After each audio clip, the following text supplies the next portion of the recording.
Hello, my name is Nairi, this is Fly Little Bears, and this channel is suitable for foster carers and adopters. And if you've not found me before, please subscribe and please hit that notification bell. So first of all, let's look at partnerships, relationships, marriages. And some adopters and foster carers are a little bit worried about what they may be asked in those assessment processes, which are quite similar. The way that you're assessed is quite similar, the areas covered are similar. So the first thing to say is they're going to ask you how you work out your arguments together, how you resolve conflicts, what happens when you have a major row, and how do you resolve that, how do you get past that. So what they're looking for is your resilience as a couple to move forward, and they want you perhaps to describe a time when that's happened and what you did about it, what you did to resolve it. So that's the first thing they may ask. Another thing they may ask, which everybody worries about, is what your sex life is like. Now, they don't want to know the intimate details of what happens in the bedroom. They're not interested in that, you'll be glad to know. But what they are interested in is that you're satisfied with your physical relationship with your partner, and that you're satisfied with how often intimacy happens, and that you don't feel that you have any sexual issues or hang-ups together. Again, that's part of your resilience, because if you're close as a couple and you're satisfied in that way, then there's going to be potentially less problems in the relationship. Another thing that they may ask you is what causes arguments between you. So what is it that might actually spark difficulties in your relationship? Would it be finances? Would it be sexual things? Would it be family? What would cause issues? And again, are there ways of resolving those issues? What do you do about it? How do you come together and talk about those things? Sometimes they'll have you together in a room to talk about those things. Sometimes you will be separate, you will be apart. And when you're separate and apart, they may ask you how you feel about your partner, what your emotional connection is with them and your response to them. They want to know. You would be sad if something happened to them. They want to know that there is a real emotional connection there, and it's not just a partnership of convenience, and that actually in your head you get on well together, in your head you may love each other, but actually you want to know that you feel that. And again, that's really serving toward resilience for the relationship long term. When you look at the fostering assessment and the adoption assessment, there are some differences, and the differences to that is the level of intensity around permanence for the child. Another question people want to know is what you need to provide for the child, and I'm going to cover the material things here rather than the emotional responses. Most of you will probably realise you have to actually provide a separate room, and that's non-negotiable, unless of course you've got siblings, and then it may be, depending on the age, depending on their background, that you can actually have them in a room together. So the room doesn't have to be very big at all. It can be a box room, a very small bedroom, but it needs adequate ventilation and it needs adequate storage for the child's things, so that they're not feeling so cramped that they can actually move inside that room. But beyond that, that's fine. And how you decorate it, to be honest, is fine. Most of the advice to foster carers is don't decorate it too much according to the sex of the child, because actually you will have different placements coming and going, and it's possibly not worth going down that route. But as an adopter, you can decorate it as you like. Bear in mind what the interests of the child already are. Bear in mind what they may come with. If they're going to come with lots of Paw Patrol stuff, or they're going to come with lots of Cinderella, then kind of go with that rather than necessarily what you might want to go with. So beyond that, you're looking at providing enough to stimulate the child. So a range of resources is really, really helpful. I will link a video at the end of this video so that you can see a video that goes through types of play materials and resources that you can get in.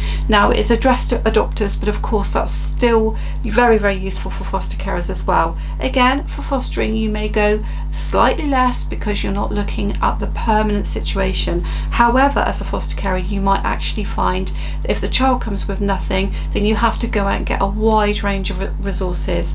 In my experience, foster carers share that out between them sometimes. So if you're new to fostering, get to know foster carers and they may well share out those things with you, and you can swap around according to the age of child. But you will get an allowance and you will be expected to provide enough to help the child's development for them to move forward. Let me give you an example. If you have a 2-year-old, if you're adopting or fostering, you would be expected to buy reading books for them, picture books, because they're getting to the stage where they're developing their language. You would be expected to have some physical items for them so that they can, you know, explore their climbing, etc.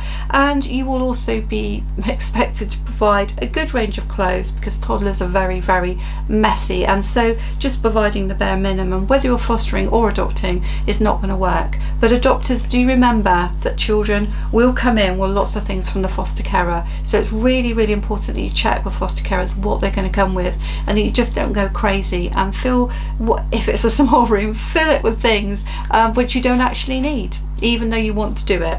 Try to control yourselves. I know it's hard. And of course, they'll be looking at your long-term financial stability. What is your spending power actually? You know, how much money will you have when you have to take time off work if you're adopting? When it's a foster carer's allowance, they'll still want to know that actually the foster carer allowance is not propping up the whole of your family. So they want to know when it comes to material things that you're financially solvent and that you're not going to really struggle to provide for the child over time. Question number 3 is about health in general. So I've covered mental health on another video. That will be the other video that I link for you at the end, so you can see the 2 videos. If you like this, by the way, please give me a thumbs up. If you haven't subscribed yet, please do. Okay, so number 3 is health in general. So what I'm talking about here is alcohol consumption, something that we rarely talk about as a problem, smoking, and also weight. So let's start with alcohol consumption, shall we?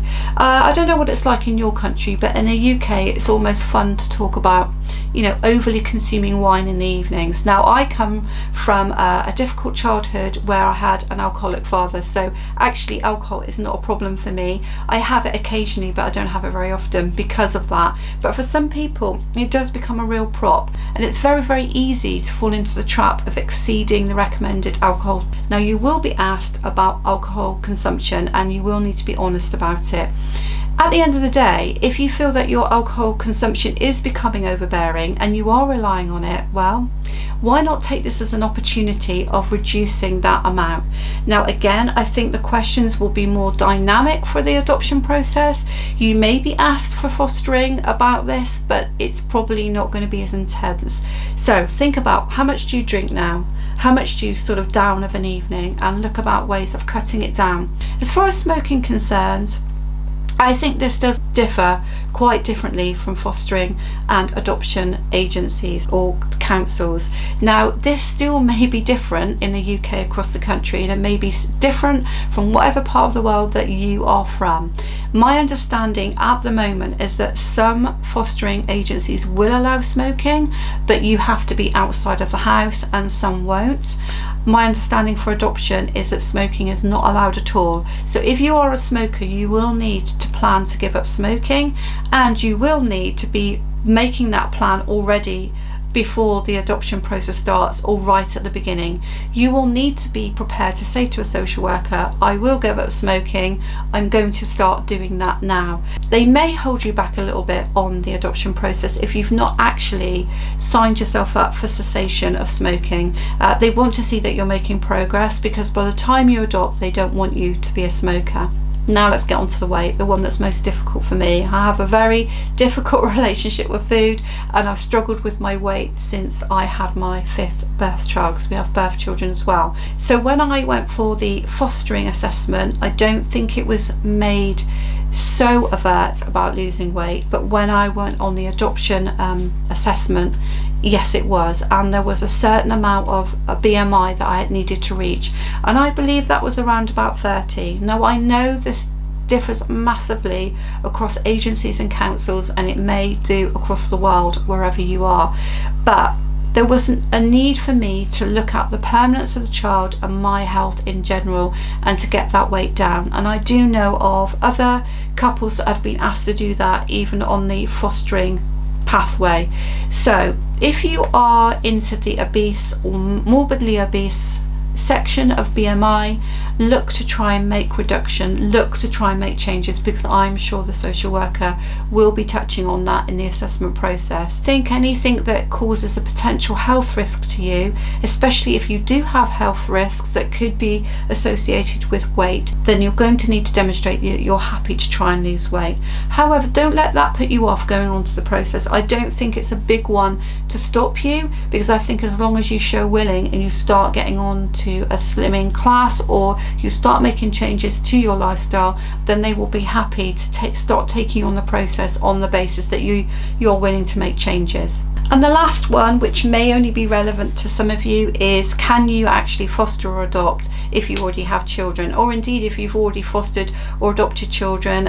Basically, if you have other children in the mix, whoever they are, can you foster or adopt? And of course the simple answer to that is yes, of course you can. However, when we had our 5 children quite young and we approached a fostering agency, they said no. They asked us to wait until our children were older. If you have children at home that have additional needs, it depends what those needs are. So if you find that you are taking up with a lot of time with the children in your home because of their age or because of additional needs and things that they need you to do, then there may be some question marks over whether you're going to have enough time for a fostered or adopted child. Now, many families manage this. You know, we've managed it before with 5 children. I think we had 4 at home when we fostered, and the children that we had in and we fostered had lots of complex needs, and some families are very busy and they manage that very well. But the questions will be asked: how will you manage your time with your biological children or birth children, or your now adopted child and a newly fostered child? Whatever mix of family you think you want to go for, it's possible, but you do have to demonstrate that you have enough time for that. And you also have to think about the children that you already have in the home. Are they going to get enough time from you? Can you actually maintain a good relationship with the children you already have? Now, when we were fostering alongside our birth children, it was difficult to give our birth children enough time, and I do have some regrets over that still now. I do. I realised that some of my children did miss out on quite a bit from me, but you know, that's in hindsight. I'm just giving you this advice to think it through really carefully. But now that we have adopted sons, we could have gone forward to foster. We were offered, in a way, to carry on and foster. We were offered that we could have babies or younger children, and we gave this some really deep thought, because I love fostering, and I would have loved to have had babies in the house, even if it was a fast turnaround of them going off for adoption. However, we decided we could not give the new foster child enough time, and we couldn't concentrate on our adopted sons enough if we did that, because of their complex needs. So it's all about balance, and the social worker is not daft. They will see what pressures you already have, and they will press quite hard with you as to whether you actually are doing things for the right motivation, and if it's going to be okay for your existing children. Is it going to be okay for the new children that you're bringing in? So the answer is yes, but lots of examination into motivation and whether you're going to be able to cope. So that's 4 areas for you that commonly get asked. As I say, I will link now the other common questions asked at the end, which is another video, and I will also link for you the resources and equipment needed when you bring a child under 5 into your home, and you can see that one as well. So I hope you've enjoyed Fly Little Birds. Please subscribe if you haven't, and I'll see you on my next video. Thank you.